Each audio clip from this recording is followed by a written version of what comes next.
Okay, 1:30, let's go ahead and call the meeting to order. First item I've got is to receive the minutes. Everybody have a chance? Motion to receive the minutes. Second. Can I vote on that? I wasn't here. Okay. Got a motion and a second. Is there any discussion? If not, cast your votes. All right. Thank you. Continuance requests. First, from staff or applicants. Do we have any? We just had one ask for a continuance. Item number 4 is requesting a continuance to July 3rd. Okay. Other than the applicants, or anybody here on that one? Do we have a motion to continue? Make a motion to continue to July 1st, case number 13901. A motion and a second. Is there any discussion? Cast your votes. Okay. That one's moved. Request by the public. Okay. Kathy, you want to go ahead and call? Item number 1, case number 13898, requested Da Vinci Homes for a variance to allow a single-family residence encroaching the 40-foot platted front building line located at 21230 Southeast 101st Place. Somebody here for Da Vinci? Come on up and tell us about your case, please. State your name and your address, and then tell us about your case. Tony Faust, owner of Da Vinci Homes. I'm a resident of Norman, so I don't know if you need an address or not for that case. It's in reference to the home at 21230 Southeast 101st. This home is encroaching on the front platted building line. The situation occurred when the permit was issued for this home. It had to be 3.8 feet above the swell line. So the property was put on the highest point and moved back to what we thought was the farthest point. In addition to ensuring we were up high, we even put an 18-inch stem wall on as opposed to a traditional 12-foot to make sure we were compliance with the heights for the city for what they were asking for. And it was only at the end of when the home is already passed and has its CO issued that we realized the variance encroachment on the front. The homeowners currently are leasing the home from me while we're waiting for this to be approved so we can close on the home. So we're requesting this so they can close and move into their home or finish closing on their home. Are you aware of any opposition or protest? Not that I'm aware of. Does anybody have any questions or comments? I do. Does this property have a front yard sidewalk? No, this is rule that there are 1-acre home sites.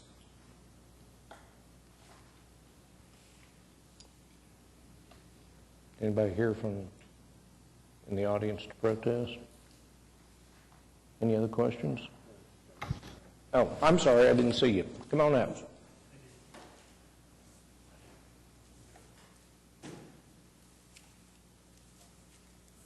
Tell us your name and address. And Johnny R. McGonigal. I live in the adjoining property next door, 21240 Southeast 101st Place, New Walla. My main concern with this is that the house was already built and now they're asking for the variance. I understand what Mr. Vinci just said. Understood that they caught this after the fact. The main concern I have with my family is that there's other lots nearby, at least 7 that Da Vinci owns. And I hate for this to be a precedent where they build a house and ask for a variance, as it may affect the property values of our homes nearby there. So if this is a one-time case, then I think it would be okay. However, if this is something that would be a trend or continue with other homes in the subdivision, it would be definitely a concern for myself and our community.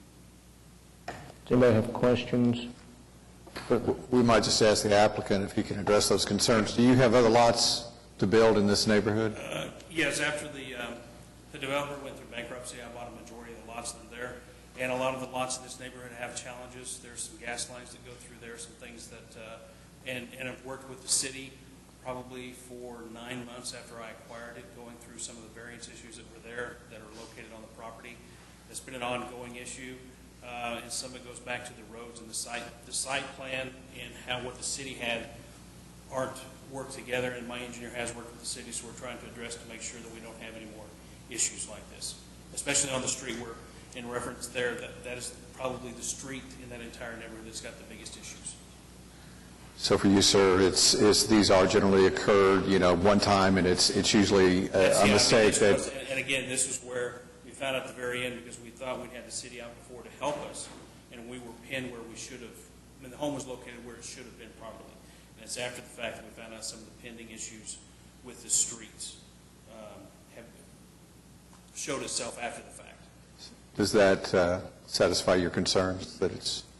It does. Again, we were just mainly concerned that this was going to be an ongoing process each time they build a home, but it sounds to me like you guys thought it was to be the first time. It's not designed to set a new standard Yeah. for what's allowed. It is simply to deal with an occurrence Yep. that happens and is found generally at closing when they do the PIN survey. Okay, I have no issue then. Thank you very much. I have a question, I guess for staff. I had not, that I was aware of, ever encountered a situation where setbacks were measured from anything other than a property line.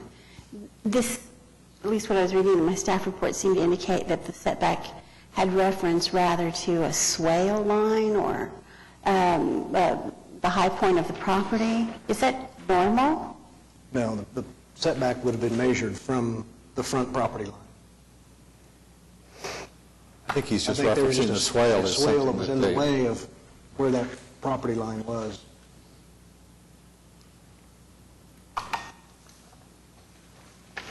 Does anybody else have questions, comments? If there's no other discussion by board members, I'd make a motion to approve. Okay. Got a motion? Do we have a second? I'll second. Motion and second. Any other discussion? If not, cast your votes. Okay, you're approved. Item number 2, case number 13899, request of Dee Trang and Tai Du for a variance to the maximum 8-foot sign height located at 3324 and 3328 North Classen Boulevard. Hi. My name is Tai Du. Excuse me. I'm at 3324 North Classen Boulevard. This is in reference to a variance of the maximum height of 8 feet for a sign. We want to make it 15 feet. There was an objection, Mr. Voorhees, but it was since withdrawn. I've provided the council members with the withdrawal of the objection. Okay.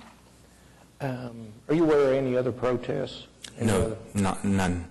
Anybody in the audience on this one? Does anybody have any questions or comments? I cannot support this variance, and it has to do more with, although I'd be happy to see, I hate to say this out loud, even 2 signs on the property, if that were allowed by the frontage and so forth, at 8 feet. I'm not inclined to see the signs go up in height. Part of the process of the way the sign ordinance works, when we adopt new regulations, we're not able to just require everybody to bring their signs into compliance, but as signs are either abandoned or destroyed, that is the city's opportunity to bring signage into compliance. And the signage along Classen is very slowly but surely sort of falling into compliance, and I would not be in favor of reversing that trend. So I don't see anything particularly unique about this piece of property or about the fact that the sign that was there was lost that would warrant a variance. So I would not be able to support a variance on this property. May I please address some of your concerns, Ms. Bowers? To the extent that you're concerned with regard to the maximum height of 15 feet, all of the businesses in the whole stretch of Classen, their signs are 15 feet at least. And additionally, what I addressed in my variance application was with a great concern for graffiti. Having a monument sign really makes it susceptible to graffiti. As I pointed out in my variance application for Dr. Tu, for instance, and even the restaurant across the way from me, Cafe Cacao, who has at least, I want to say, a 30-foot sign. So I understand your concerns to the extent, though, that in terms of the uniformity, every other sign is 15 foot at least, and And, I just kind of want a shot at and in terms of traffic flow, a monument sign creates a barrier to traffic insofar as the focal point when you're stopped at an intersection is going to be eye level. A monument sign like that would tend to obstruct your focal point rather than a single pole sign that rises. So I hope that's fair.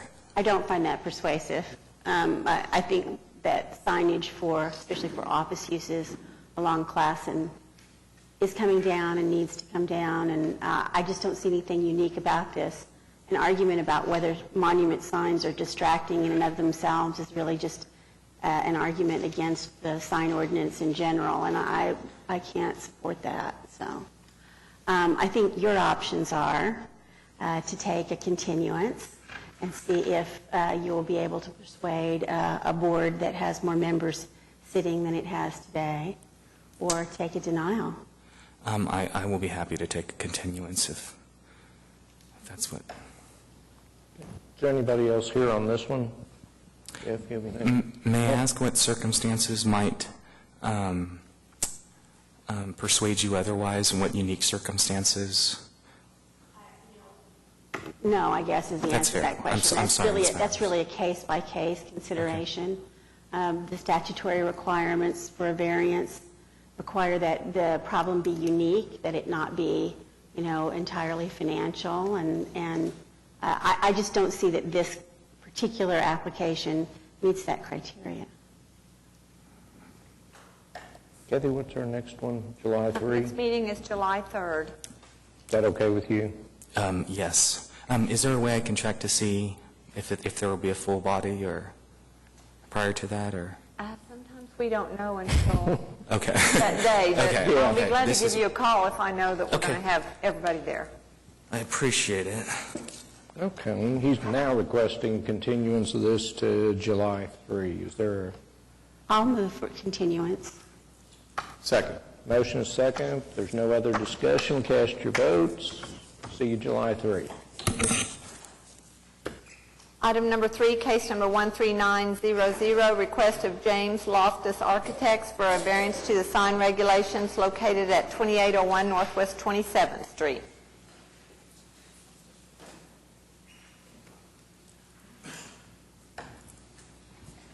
Hello, panel.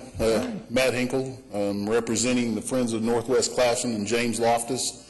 I actually work for Tyler Media and Tyler Sign Company in particular. We were here 6-8 months ago, asked for a variance for this process, which you graciously granted.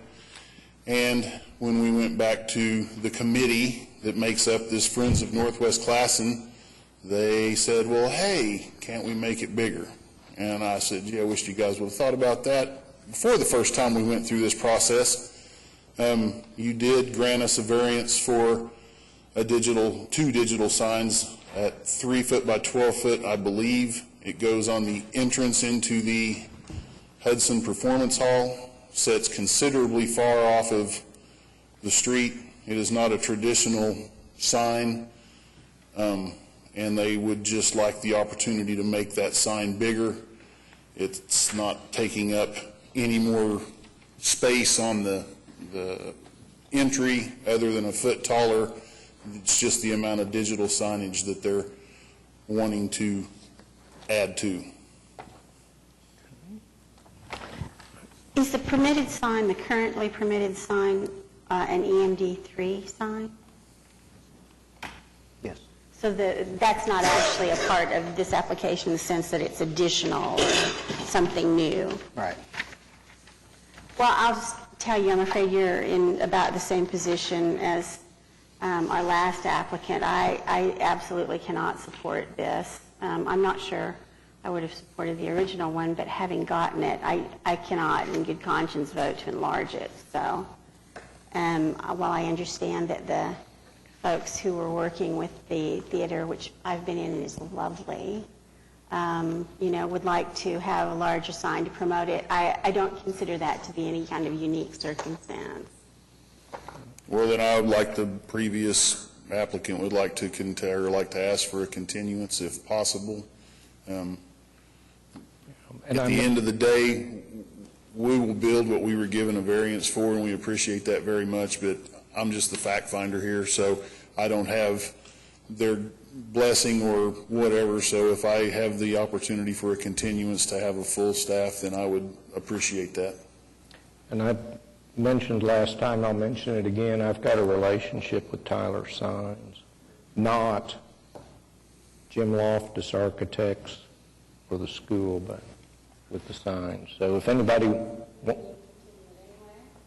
well, I disclose. If somebody wants me to recuse, I will. Otherwise, well, and if I recuse, you get an automatic continuance anyway. I'd make a motion to continue case 13900 to July the 3rd. I'll second that. A motion and a second. No other discussion. Cast your votes. July 3rd. Thank you. Item number 5, case number 13902, request of J. Howell Construction for a variance to allow a single-family residence encroaching the 20-foot platted front building line located at 3141 Northwest 157th Street. I'm James Howell, 401 Northwest 137th in Edmond. This single-family home was just simply laid out 5 inches over the front building line, and so we're asking a variance for that. And I think there's been one response, and they were receptive. There's been no objections to our request from the neighborhood, so that's our request. You aware any other comments, protests? Anybody here? Does anybody have any questions or comments? In one place we're saying 5 inches, one place 6 inches. Not that it makes any Well, I think the survey had 6 inches, and that was to actually the foundation, and there'll be a brick, so we actually have asked for a 1-foot variance. In that case, do we need to modify the motion, or is it a moot issue, really? Just a variance to the setback. Okay. If there's no other discussion, I'll make a motion to approve. Before we do that, you're not suggesting that if we give him a variance, he can build it wherever he wants to? No, it's a variance is approved in accordance with the application file. I'll second The that. foundation is set, so it's not moving. The house is built. I'll second that motion. All right, motion is second. If there's no other discussion, cast your votes. There you go. Thank you.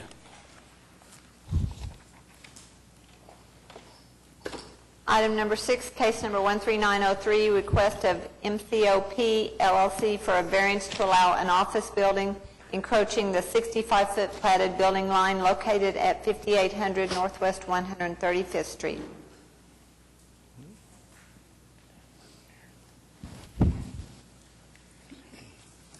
Good afternoon. Tim Johnson with Johnson Associates, representing the applicant. This is an application to, as the application states, to allow us to encroach into the extraordinary setback of 65 feet that was part of the original MacArthur Office Park plat. The request is made to allow us, this parking lot, all the parking was built originally.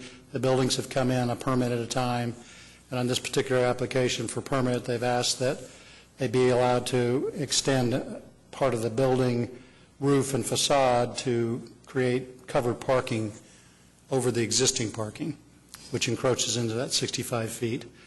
As you can see, we're 206 feet from the nearest residence, but you can see the office development to our south is built as close as 15 feet to their north property line. So really our setback is really impacting a very similar use on our south side. I'd be happy to answer any of your questions. I was just a little confused, Tim, by the explanation in the staff report. Is it just a roof? I mean, is it just like a carport kind of? Or As you can see by the building? elevations, the elevation on the very bottom is the south elevation, so there's a gable that comes out And I honestly can't tell you if that gable's occupied or not. I think it's part of the storage area of the building, like your attic. Okay. I don't know that these are two-story buildings. They're just high gabled. Okay. They're not any taller, however, than the buildings to the south. The buildings to the south are all about 30 feet tall, same kind of deal. The high pitch, 10, 12 roof pitch. Do you wear any opposition or protest? I have not. Is anybody here in opposition? Does anybody else have questions or comments? Do we have a motion?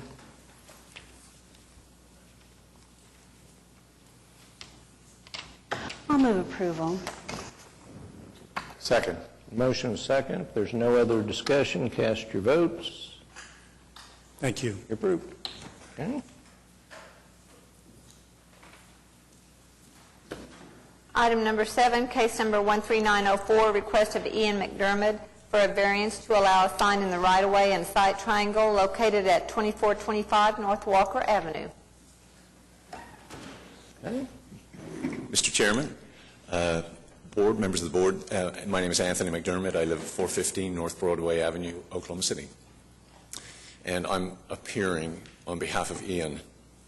We have a close relationship. He is my son.